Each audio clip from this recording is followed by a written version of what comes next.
Good evening, everyone, and welcome to a new episode of He Said, a look at the world from a seasoned Black man's perspective. I'm Alvin King, and I'd like to welcome you to this wonderful Friday, January the 28th, uh, 2022, where it is freezing where I am. Okay, so hopefully, if you're in a warm place, appreciate it because it is cold here in Washington, D.C. But thank you all for joining our show tonight. We are happy that you are with us. And for those of you who sent me emails and texts last week because you were on the show, but you didn't hear that we were going to be dark last week. Thank you for inquiring, like where are we and all that. We really do appreciate it. But we are here tonight, back with you, and again, we appreciate you joining us tonight. As part of our Managing Your Finance series, we are talking about estate planning. Legal practices and social customs have traditionally made it more difficult for people of color to own real property. This combined with the stigma of making end-of-life plans has people of color disproportionately underrepresented in the entire world of estate planning. Terry Franklin, trust and estate litigator, is on a mission to change all of that. Mr. Franklin learned from the story of his great-great-great-grandmother's emancipation from slavery in 1846 that doing an estate plan may be also an important way to be anti-racist. That's right. And Terry is here tonight to talk to all of us and share his experiences and share his story. If you have any questions, ladies and gentlemen, please ask your questions. We want to hear from you because I know you have some about estate planning. And if you're anything like me, 2 years ago when COVID hit, I started making plans. If I didn't know anything about estate planning, I know now because that moment scared me. But tonight we're going to answer all your questions, and we're going to do it with a great cast. And two of them I'm going to bring on right now, Mr. Vash Bodhi and Mr. Nigel Ashford. Hey guys. Hey, Alvin, how are you doing? I am well. It seemed like, we went dark last week, but I missed you all. It seemed like it was forever. It was like, where are they? It seemed like a long time. And speaking of dark, you have come back here quite dark. And lovely. Always and lovely. And lovely. The sun was good to you, It our was vaccinista. It was good. It was good. And I'm here. I know it's winter, and I'm home. But the break was good. But I did miss you guys. I cannot lie. So thank you guys for being here tonight. So what has been going on with you guys this week? Anything that you want to talk about? Because there's been a lot of stuff going on. A lot of stuff. A lot of surprises. Yeah. And a lot of people. I hate to talk about. It's so eerie to talk about death, but it seems like last week, from Regina King losing her son, losing her son so young. I don't know. I still don't know why he took his life or how he took his life, but I did know that he took his life. And that alone kind of shook me. And and then hearing about Terry Mugler, who in the fashion industry of where, I kind of live and breathe. He was one of the designers that I was able to work with, while he was alive. And of course, Anybody who knows about Terry Mugler, his collections were like timeless. Okay. I mean, I'm talking epic. And then Andre Leon Talley, his death really shook me because I looked at him as being he was the person I looked up to in terms of, oh, look at that Black man doing that thing in fashion and how they appreciate him, so. Was he an inspiration? Go ahead, Nigel. Oh, I'm sorry. Alvin, I just want to go off of what you said, especially with Regina King's son. And I think as African-American men, we really need to look at those numbers that African-American men are one of the leading ones who are taking their lives around this time.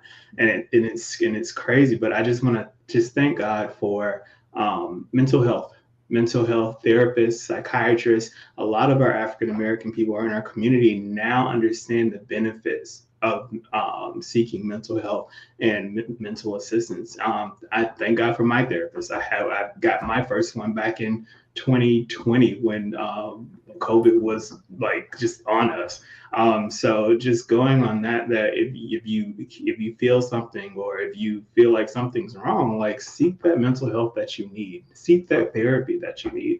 And also, to go off of your Andre Talley comment, I hate when people say that person was before their time, because if it wasn't for people during that time, like this man was raised during Jim Crow era, going from DC to a small town in North Carolina, raised by his grandmother. And now he went from New York Times, Ebony Magazine, to the creative director of Vogue. And that was, and like you said, look at that Black man. And he, because of him, he was able to open the doors for so many people of color, and also show that it was okay to be a man who was fashionable, Black, who was metrosexual. It didn't have to come with this huge masculinity. He had color, he had flair, he had all these things, and he paved the way. And most of all, like you said, he had style, and he just created such a pathway for so many Black people, Black men especially, that shows that we come in all different shapes and all different sizes, and that we just don't fit that hyper masculinity role.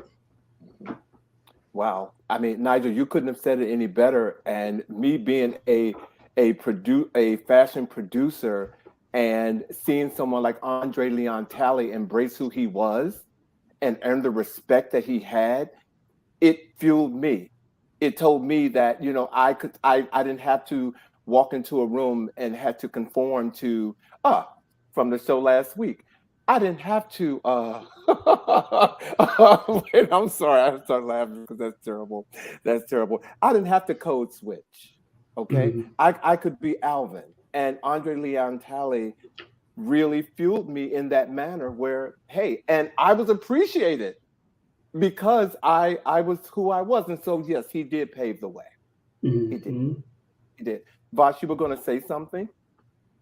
Well, you answered my question. I was going to ask, was he an inspiration for you getting into fashion? And he was an inspiration for you being who you were, period. So that's, you know, yeah.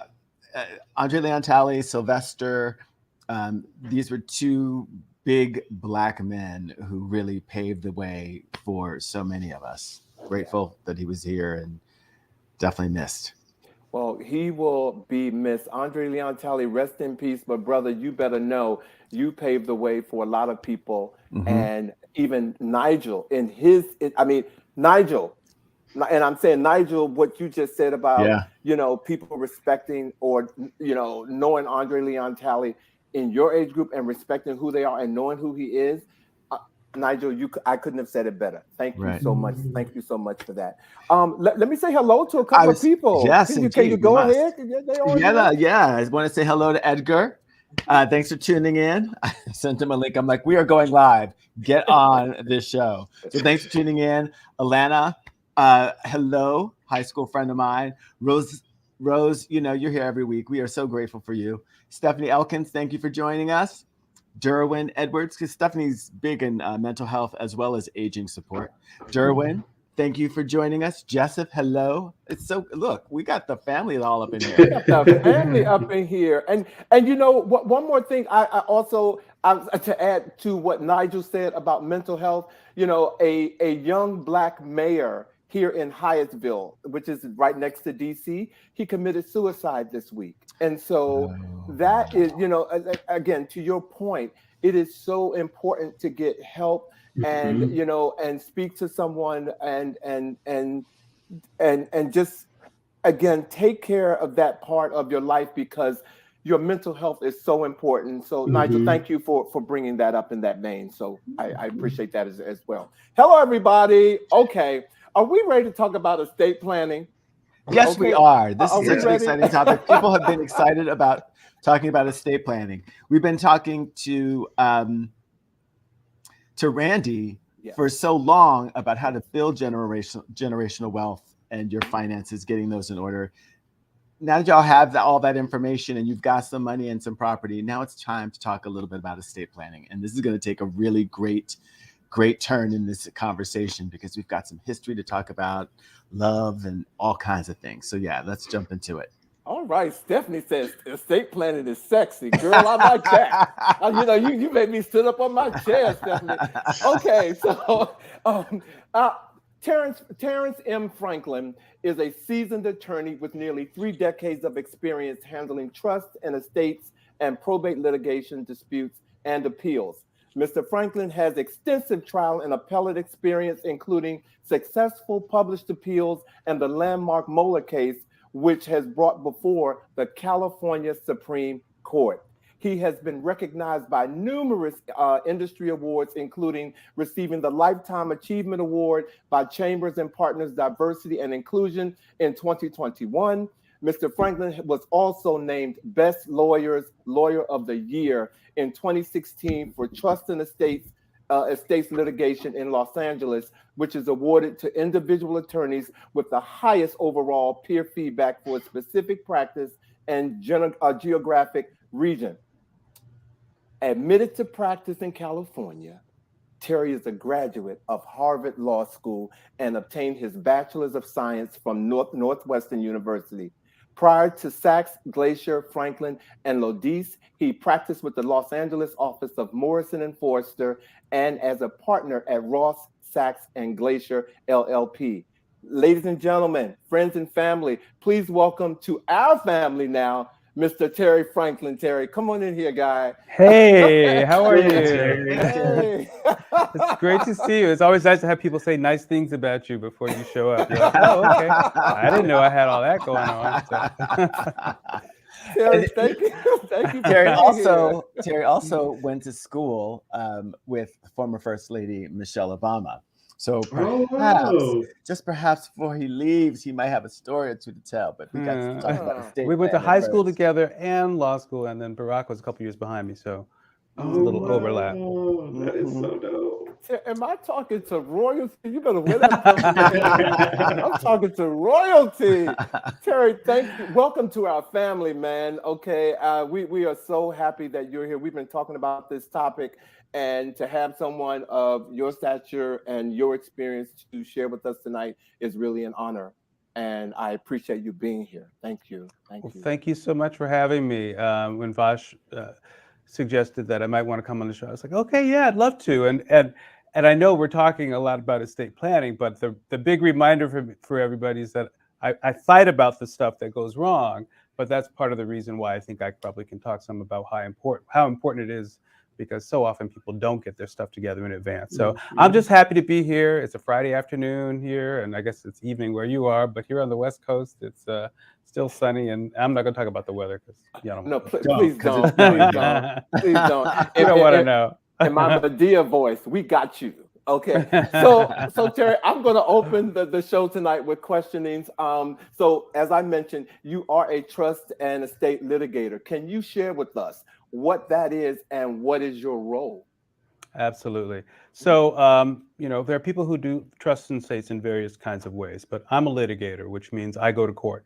I do will contests. There's family disputes. Somebody might, somebody who's a trustee of a trust runs off with the money, and so they go after him, or beneficiaries aren't happy with how things are managed. All that kind of stuff is what I get into. So those kinds of things are what I primarily do. I've been doing this since, 1992, and have had various cases. Sometimes you end up with those. One of the first cases I worked on involved Andre Cleveland's estate. Too often we don't have the planning done in advance. And so that's part of the reason why this has become sort of a mission for me, is really to encourage African-American Black people to really make sure that they have their stuff in place. You think you're prepared, but you got to make sure you're prepared not only for death, but also the other possibility that somehow you could be in an accident or something like that. So trust and estates litigation. I handle disputes that involve trusts and estates and breach of fiduciary duty claims. I have a question for you. What are the different ways that someone can actually leave or bequeath their property? So everything is somewhat state by state, but the basic idea is this. The simple thing that pretty much everybody needs is going to be a will. A will basically says who you are, what you own, who you care about, and what you want to have to happen to your property. So you guys to care about somebody to send them stuff, and you don't care about them if you don't. Well, There goes the dividing line. You right know, there. Okay. do I really care? I don't know. We will not have a repass. Okay. They have this term in the law: the natural objects of your bounty, the people that you'd expect your estate to go to, but ain't always true, because the folk you are in your family aren't always the ones you want to take care of. But yeah, basically the simple, the most elemental parts of a will is that, it needs to say who you are, that this is a document that is intending to transfer your property, who it is that's supposed to get the property, and what the property is. So that's sort of the basic fundamental thing. And then many people have what they call a living trust, which is an instrument where you transfer your ownership during your lifetime into an instrument, which is called a trust. And typically you would be your own trustee, so you manage your assets just as you would if they were your own money in a bank account. But it gives you the ability, at least in California, to avoid probate. And probate is the process that happens to a will if you don't have a trust, because when you die, the whole world needs to know what happened to your property, basically, so there aren't disputes later on about what came to your home or your car or whatever. So probate is a process that takes longer. It can take a long time. There's a cost to it. Both there's attorney's fees that have to be paid, and there's a commission that has to be paid to the executor of the estate. So a trust is an instrument that helps you to avoid probate. So many people have a will and a trust as their basic estate plan. And then there's other documents that you should have, like advanced healthcare directives that says, what's going to happen to me if I get sick? Who's going to take care of me? If I have children, who's going to be responsible for my children? And then there's also a general power or power of attorney. That's a document that allows someone else to handle your affairs in the case you can't handle it yourself. Can I ask this? Oh, I'm sorry, Nigel. I just, on that note, I don't know if this is a yes or no question, but do you have to be married or have to be legally bind to someone to have a will or a trust? Okay, all right. I'm just okay. Right. Absolutely not. You don't have to have any particular relationship. In some cases, maybe that's even more reason why you'd want to make sure, if you're single and don't have anybody in your life, if you pass away, everything's going to go to your relatives. The law assumes that the way that things are supposed to go is that first your children, if you don't have children, then to your parents. If you don't have parents, then to your children's children. And so there's a way that it happens automatically, what we call intestate succession. But if you don't say who it is that you want your property to go to, you have somebody that you care about in your life, a lover, a partner, a friend, charitable organizations. We should be supporting organizations with whatever money we have when we go away. And so all of these are things that you should think about, whether you're single or married, at least if you care. If you like, I don't give a shit, what happens when I'm gone? Yeah, let the property go where it goes. Then I guess you don't need an estate plan. But most of us, especially since we are mature men here, we're thinking about our lives and our legacies, and what our lives stood for and what we leave behind. Stephanie Elkins said estate planning is good for a family of choice, which is very important for us as gay men, because typically our family of choice is just as strong and sometimes not stronger than blood relations.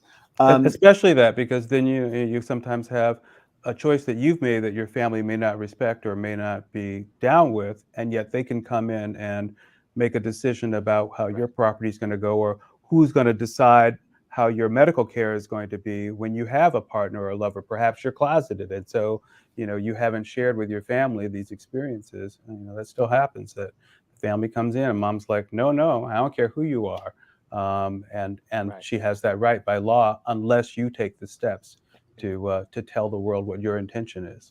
Now, Terrence, I have a friend. His sister died.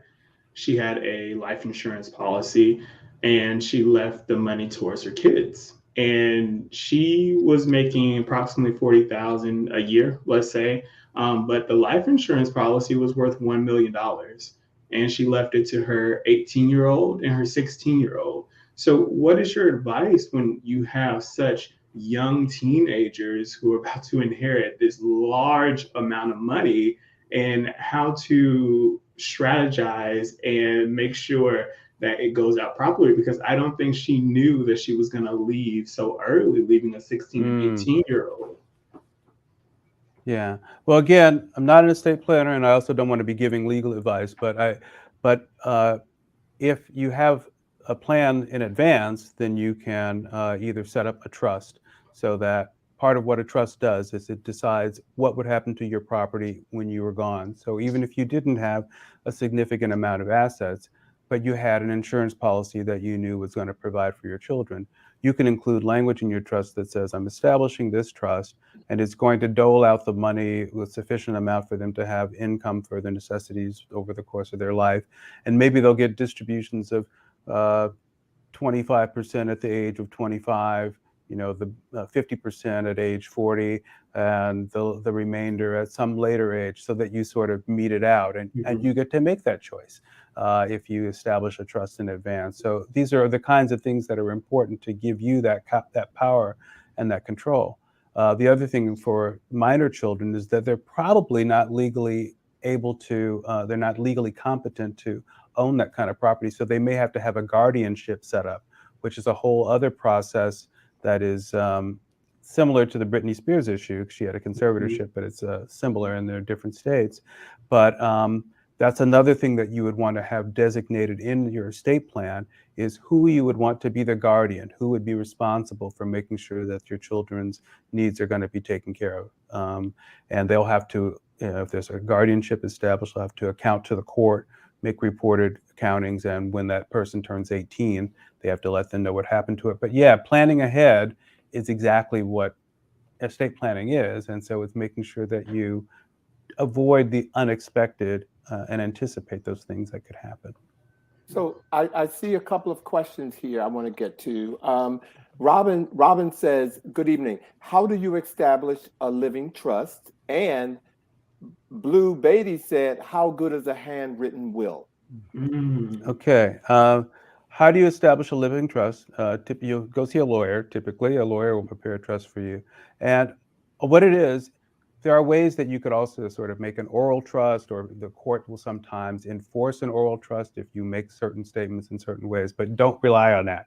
What you want to have is a document that a lawyer typically has prepared that says, again, the elements of it are very simple. I am who I am. I am establishing a trust, and the trustee is to be, myself until I pass away, or somebody else later on, and their responsibility is to do thus and such. So the concept is simple, and it gets more complicated depending on the complexity of your assets and what it is that you own. The other question was, how valuable or how useful is a handwritten will? If you got nothing else, it's better to have a handwritten will. What we call a holographic will is a will that expresses what it is that you want, but it has to be in your own handwriting in order typically for it to be effective. And it should typically have all the same elements that we would have in a formal will, that it says who you are, what it is that you're trying to do, what the property is, and that you are now making this will, signing it and dating it in your own handwriting. There's different cases they get into where the person sort of made some marks on their document, and then somebody else wrote something else on it, and somebody actually probated an iPad recently in another jurisdiction. It wasn't in California. But weird things happen, and they all sort of get played out in the probate courts, because you have to figure out who owns the property. And as long as there's something worth the value, somebody's going to come to me and fight about it. So yeah, you can have a handwritten will, but if you have a handwritten will, it must be in your own handwriting, and you should make sure that it is signed, and you should make sure that it says who you are, what it is you're trying to give away, and what Does your it have to intention be is in doing that will. notarized, Terry? Should it be notarized? Yeah, that's right. Yeah. That's an interesting thing. A holographic will does not have to be notarized. A formal will that is prepared, that you sign, that is not handwritten by you saying what you're doing, has to have, in most jurisdictions, 2 witnesses. California requires 2 witnesses to a will. Neither a will nor a trust, at least in California, are required to be notarized, as long as it's signed by the person who's establishing the trust. And typically also with a trust, you'll also say, attached is a schedule of the assets that are intended to be included in this trust. And so they will usually call that an Exhibit A. But I lost track of whatever the question was, but yeah, there's different aspects to it. So consult a lawyer, a competent lawyer in your jurisdiction. There's an organization called the Association of Black Estate Planning Professionals that was started a couple of years ago. That's a national organization that is sort of collects names of people, and they have a directory and will help you find the right people.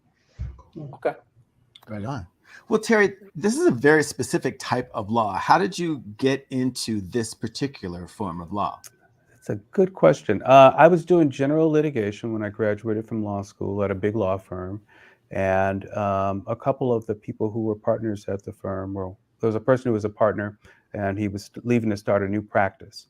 And at that time, most people either were estate planners who did probate and did estate plans, or you were a litigator and you went to court and fought about, Dow Chemical or, this company or that company. And there wasn't really probate litigation. You'd kind of not really have the expertise to walk both of those lines. Well, this lawyer that I was working with, who was a partner, who was a mentor to me, said, hey, come work with us if you'd like to try to do something different. And about a year and a half later, I was sort of, when you're young, you do something a couple years, you're like, oh my God, I've been doing this forever. I want to move on. And you look back now, it's been 30 plus years. You go, oh my gosh, I could have done that longer, but it felt like it was forever. Right? But it's perspective. So I left and I joined that firm and found that it was interesting because, it's interesting people with specific facts, and it's not just $1 million here versus $1 million there, one insurance company versus another, but really, these are issues that affect people's lives. So I have found that to be very rewarding. And again, I stumbled on it, but I later learned that this really is my mission because I found some information about my own family history that has led me to understand that I fell into this unusual practice area for a very specific reason. Mm-hmm. Okay. That's a good tease. I like that because we're going to get into that in a little bit. Well, he had already put a tease out there about his mission. Okay. So I'm a tease, tease a little. So as long as you pay off. So how did that lead to your life's mission, Terry? So I'd been practicing doing trust and estate litigation for about 25 years when I found out that there was actually a story in my own family history, a will contest. It turns out that my great-great-great-great-grandmother was an enslaved woman, and she was owned by my great-great-great-great-grandfather. Now, he did a will in 1846 that set her free along with her 8 children and her 6 grandchildren, and they had to make their way to freedom. But I didn't know any of this. In 2014, I had a great aunt who was turning 100, and I wanted to do something special to commemorate her life and how significant she'd been for our family, because she was born in 1914. She walked 4 miles each way to get her college degree at Southern Illinois University, and she married a Tuskegee Airman, and she traveled with him before he went off to war, and she taught the other children of Tuskegee Airmen, but she was a matriarch in her family. So I wanted to do something special to commemorate her life as she was turning 100.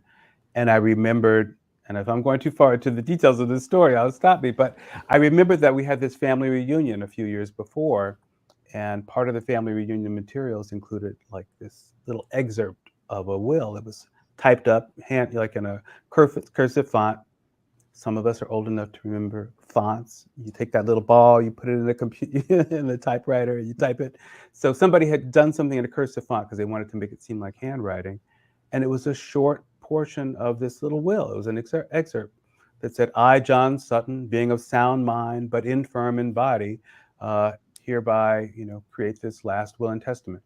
It said, in God's name, amen, at the top. And it said that I own the following property, to wit, a mulatto slave, Lucy, aged about 45, and her 8 children, and it named them all by, name and age, Easter age 27, all the way down to the little toddler who was just 14 months old. And it said, I want them all to be set free and to be moved to a state like Ohio or Indiana or Illinois, a free state. And so, I wanted to try to track down a copy of this will to commemorate Aunt Viola's birthday. In fact, here she is. It's kind of hard to see with glare in my ring light, but there's Aunt Viola there. And that's her husband, wow. Uncle Harold, behind her. That's my grandmother and grandfather there. My great-grandparents are here. So they had... so I wanted to find this document, and I went looking through my old papers back to this reunion from 2001, and I thought, I'm a trust and estates litigator. I should be able to find these documents, right? Because the excerpt in the page said exactly where that they had been recorded, that there was a copy that was recorded in Southern Illinois, Pope County, that there was a copy that was recorded in Ware County, Georgia, where the family had lived, and the original was in Duval County, Florida, in Jacksonville. So I'm like, I'm a fellow in the American College of Trust and Estates Counsel. I was the first. I was the first African American fellow in the college in 2001, and which is still frustrating. Still frustrating to me that an organization that was in existence since 1949 that I had the timing to be the first, because I certainly shouldn't have been the first, and I've been working hard to get more in there. I think there's 6 of us now, but it's a slow going battle, but it's a process. But I knew I had this directory, and I could call people up in Georgia, in Florida, and I should be able to ask them if they could help me. So I called a couple lawyers and I left messages. I said, I'm looking for this document from 1846, and the first person called me back, and she said, left a message. Well, there was the Great Fire of Jacksonville of 1901. Always the fire. Always the fire. Burn it down. Burn it down. So there was this Great Fire of Jacksonville in 1901, destroyed the entire city. So she said, you're probably not going to find anything. But then I got a call back from this paralegal. And she said, I got your message. And I started telling about my great aunt and how special she was, this matriarch who remembered everybody's birthdays. And I said, I know there was the fire, and so you probably can't find anything. And she said, yeah, there was the fire, but let me see what I can do. Mm-hmm. So by the end of that day, I had an email back from her. And she said, well, we found a John Sutton file. We don't know if it's the right one, but we should have it by Friday of this week, right? And then this was, mind you, this is the week before I'm going back to Illinois for my great aunt's 100th birthday celebration. Wow. And that Friday morning I go in, there's an email from her, and she's like, we found it. It's the John Sutton file. What do you want me to do? I said, take pictures. And across the internet comes these images from 1846 of this envelope with a red wax seal, before they had lick 'em, stick 'em envelopes, and you'd fold over paper and you'd seal it. And here was this 2-page document that was written by a lawyer that my great-great-great-great-grandfather had marked his X on, that set our family free. And I was like, this is why I do what I'm doing.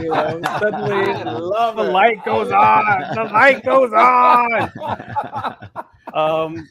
It was like this amazing moment. And so and I can go on about the process of coming to understand what that meant too. I don't want to give you guys a chance to weigh in or ask questions if you want, but I'm happy to go on because I love telling this story. Well, first of all, I want to be when the story goes, when someone writes the story, I want to be one of the producers. Okay, I definitely want to be the producers because you made me smile. I'm sitting here,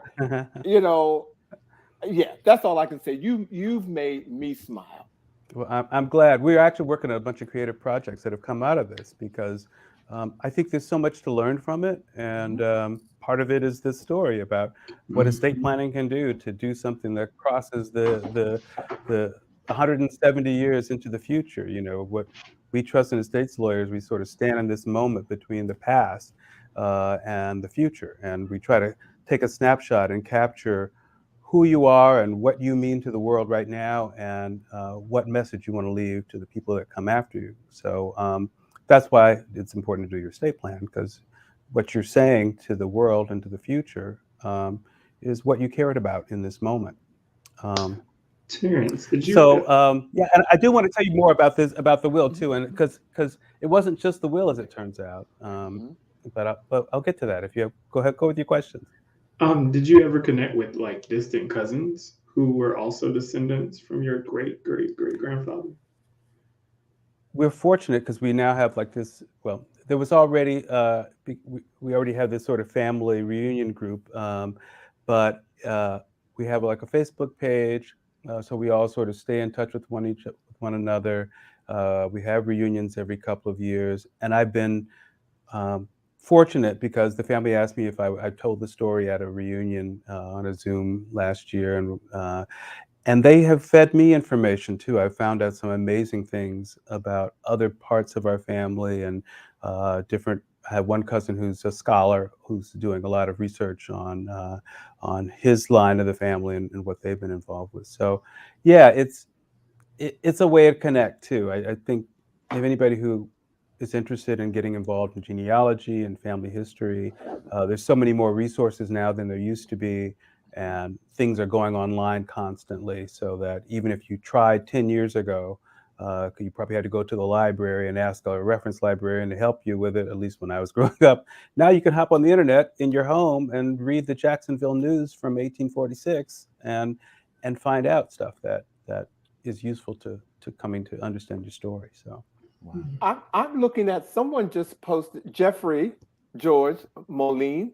He just posted lucysutton.com. Is that, did he just do that? Is there a website for it? That's actually my husband, who is also Hey, Jeffrey. a co-writer. Hey, Jeffrey. You hear Vash saying hi to you.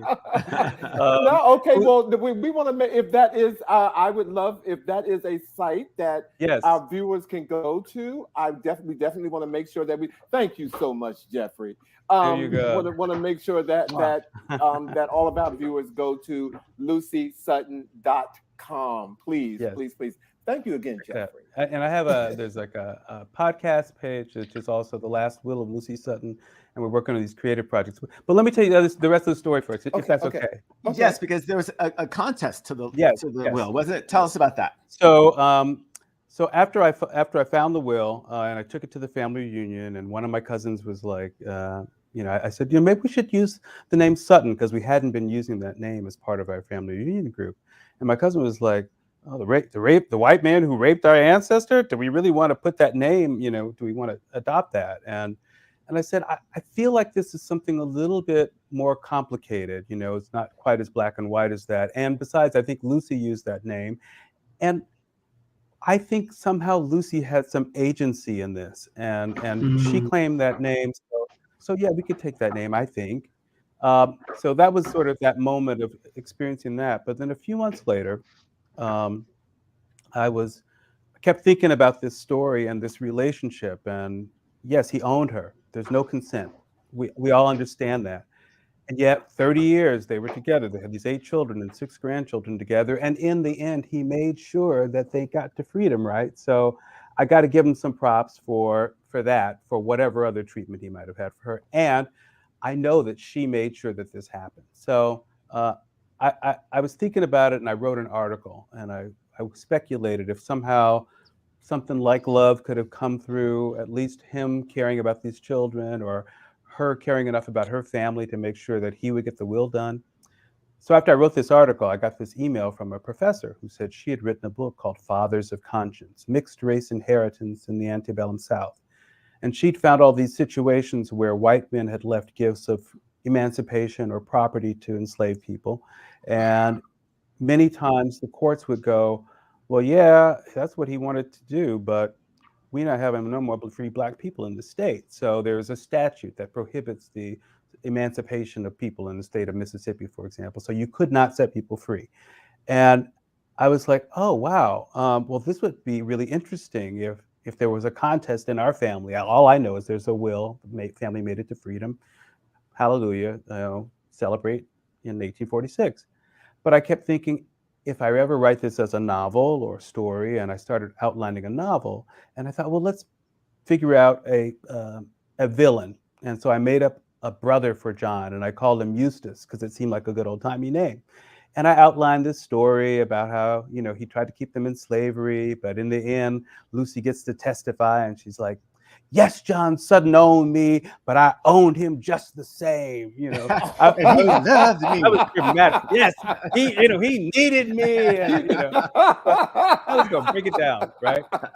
So I'm thinking about this and creating this outline and coming up with these ideas. And around that time, Jeffrey, who had been a practicing Buddhist for 20 plus years, and I grew up in a Christian household, but he was a Buddhist, and he would chant twice a day. Nam Myoho Renge Kyo, and part of it included a prayer for ancestors back 7+ generations.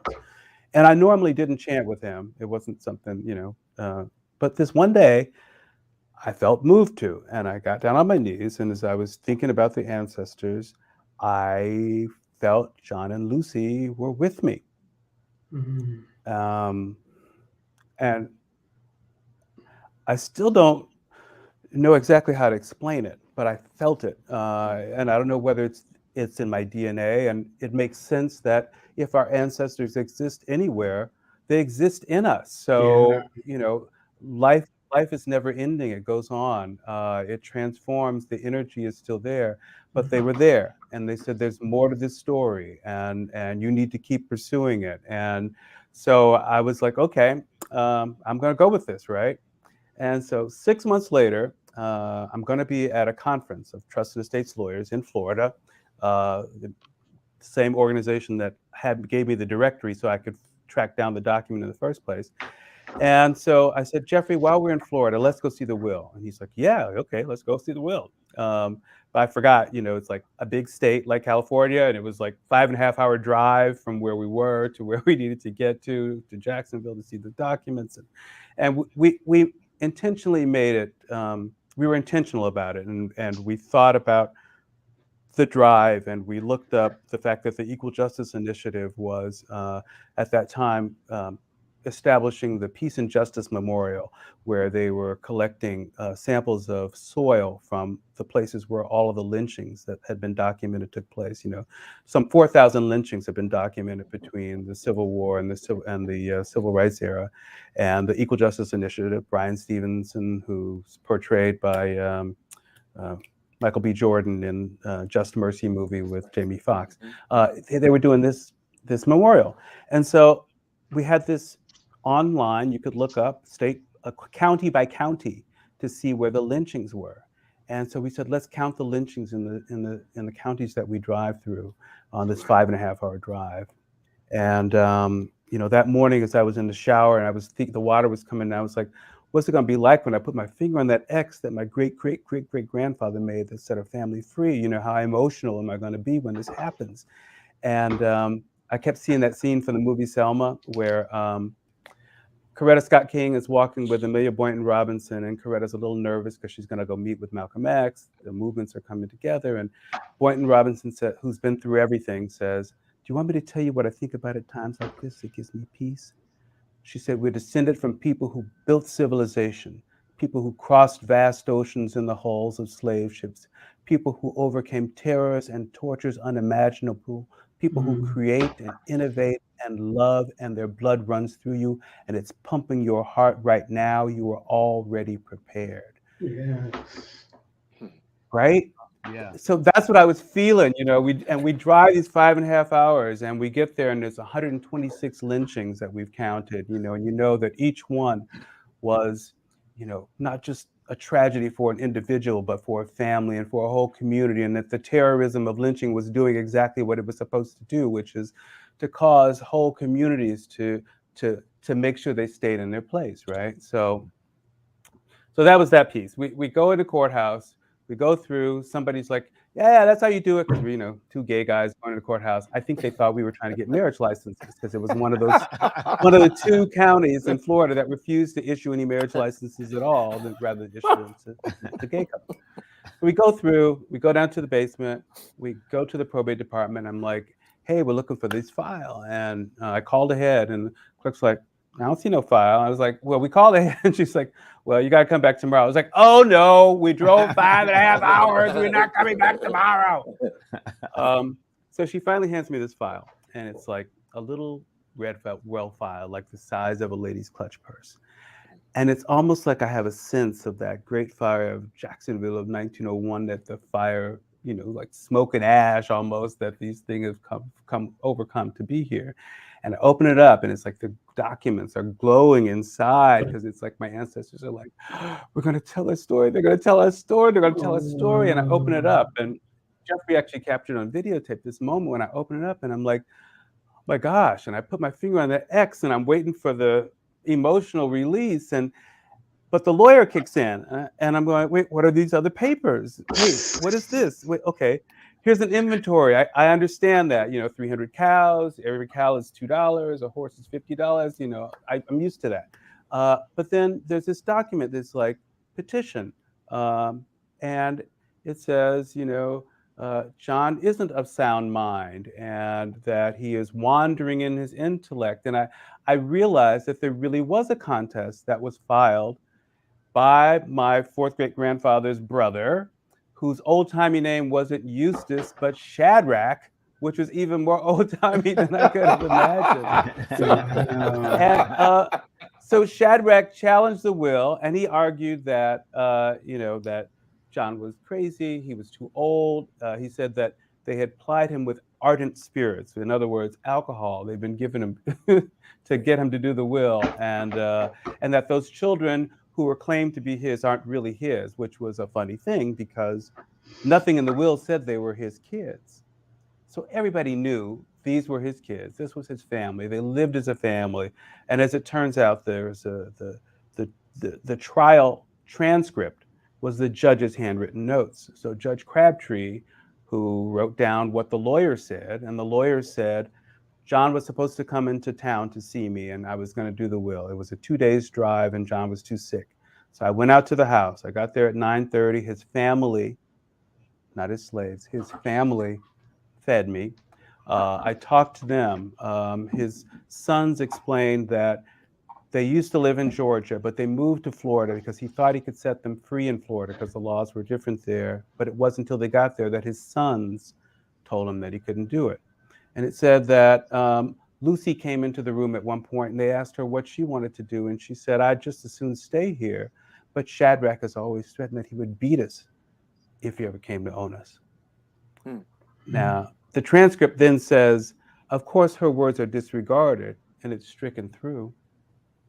But because I'm a trust and estates litigator who found a file that survived the Great Fire of 1901 in Jacksonville, I have the file, and it turns out that there was a clerk who loaded a bunch of files onto a boat and saved them from that Great Fire. And all of that happened so I could be here to tell you that those words that were struck out were Lucy's words, and that she existed, and that she had a voice about what was going to happen to their family. That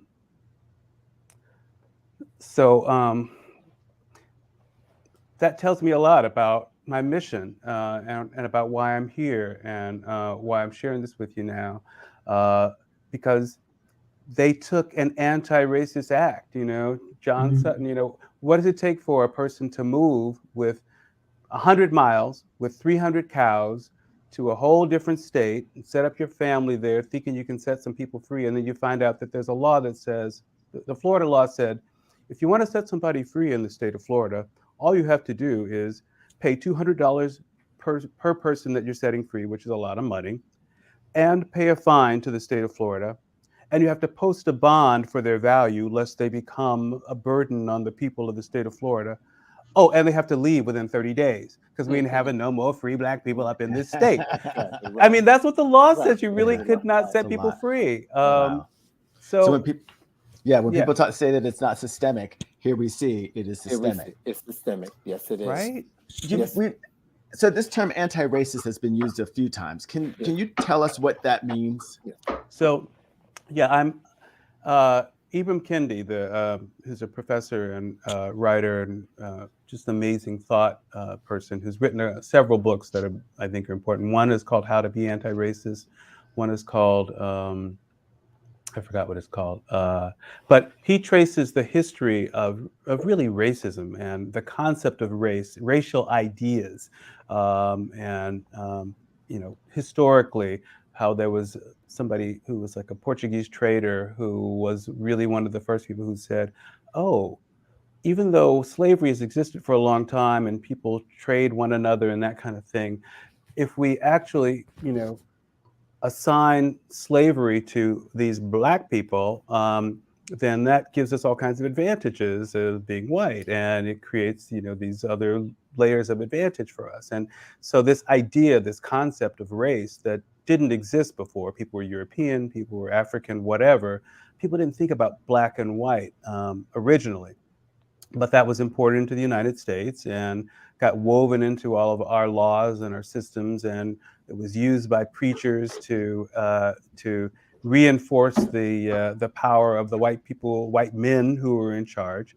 And so Ibram Kendi, who's done this history, Stamped from the Beginning is the name of the other books about racism, talks about the fact that rather than focusing on whether somebody is racist, or using that as a basis for making decisions about how we're going to improve the world, we should look at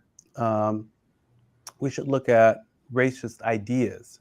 We should look at, because they could come from anybody, and because we live in a world that's filled with institutional racism, and if we want to eliminate the racism, we have to figure out where those racist ideas come from, and then take steps to counter them. So to be anti-racist is because if you just let things continue to be as they are, if you assume that the air that we're breathing is full of racism, just letting things continue to be isn't good enough. So people who say, "I'm not a racist," or I don't do anything, I'm not a bad person, all of that isn't good enough when you already live in a racist environment. If you want to change the world for the better, then you have to be anti-racist. You have to be affirmatively deciding that you're going to take steps that counter the racism that's built into the institutions that we live in, the air that we breathe. It's like asking a fish, "Can you tell that you're in the water?" And the fish isn't, it's like, I don't know, I'm just sucking it all in. But I think that's the way racism is for us in America. It's all around us. Terrence, I think that's so interesting because I just recently read an article called "How a Genetic Mutation Led to the White Race," and how the first people were brown people, and it was the location, UV rays, and all those type of things that had to do with the changing of the skin color, and how all of that was developed. And if people don't know exactly where you came from in your history, and that's why history is so, so, so important. If you don't know where you came from, you never know where you're going, and you don't know how to fight and argue things or go back and understand that who you were and who we are. And that's one thing what they did for those 300 years. They took that away. They took away history and took away heritage. But the thing about our people, which I find so unique, that we still find a way to incorporate it, from our hair to our music to the way we dance. It's all full circle, and it just comes from our heritage. Wow. I'm gonna, because we are getting close to the end of the show, and Terry, first of all, let me say this topic, okay? Our topic tonight, ladies and gentlemen, is estate planning and the will of Lucy Sutton, with special guest Terry Franklin. Please, please, please, please, please click like, share our YouTube page, and make sure that you tell a friend about this show who wasn't on here tonight, because his story have led to comments like, Oh my God, this is amazing. Wow, what a great story. Written years ago, very emotional. These antique documents are something to behold and something else.